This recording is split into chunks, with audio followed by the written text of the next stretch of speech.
Hello, எங்களை Cambridge வேலை முடிஞ்சு நாங்கள் 2 பேரும் திரிகிறோம். நான் இந்த ஆசனே அப்படியே ரோட்டில் சுற்றி அடிச்சு போகிறோம். இப்போ டவுனெல்லாம் சுற்றிப்பட்டு வாரோம். மக்களே, நீங்கள் எல்லோரும் பாருங்கோ. இந்த கேம்பிரிட்ஜாக கிட்டத்தட்ட 1 இயர் முடிஞ்சு இப்போ தான் விமோசனை வந்து ஓடிக்கொண்டிருக்கிறோம். அப்படியே இங்கே வேறுங்க ரோட்டை காட்டுறேன். இங்கே வேறுங்க மெயின் ரோட்டில் போய் கொண்டிருக்கோம். விரும்புகிற ரோட்டில் போயிட்டுருக்கோம். அப்படியே வருது இந்த காசு வீட்டடி வருது. ரெண்டு ஒரு ஃபங்க்ஷன் ஒன்று நடக்குது. இங்கே அந்த ஃபங்க்ஷனை காரை கொண்டு விட்டு போகிறோம்.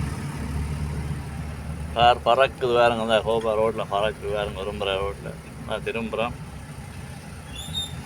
பெரிய சந்தோஷம் எங்களுக்கு. After 1 year finish every thing. Is very nice condition. இதான் அப்படியே ராசனையில் போட்டு ரோடுக்குள்ளே போய் கொண்டிருக்கிறோம். இதான் ஒரு ரோட்டு கீரை மாட்டு.